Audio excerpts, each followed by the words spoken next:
السلام علیکم ویورز۔ میاں عباد فروخ اور ان کے بیٹے کی زندگی کے درمیان اور ان دونوں باپ بیٹے کی ملاقات کے درمیان صرف حائل تھی تو ایک پریس کانفرنس۔ میاں عباس صاحب نے پریس کانفرنس نہیں کی، اپنے بیٹے کی زندگی کو ترجیح نہیں دی۔ آج ان کا بیٹا خلق حقیقی سے جا ملا، اس کے پیچھے میاں عباس صاحب کا کوئی قصور نہیں ہے۔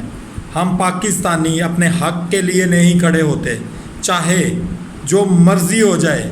میاں عباد فاروق صاحب کا اگر آج بیٹا گیا ہے تو کل میری باری بھی ہو سکتی ہے، آپ کی باری بھی ہو سکتی ہے، کسی اور کی باری بھی ہو سکتی ہے۔ اپنے حق کے لیے نکلیں پلیز، ریکویسٹ ہے آپ لوگوں سے، اپنے حق کے لیے نکلیں۔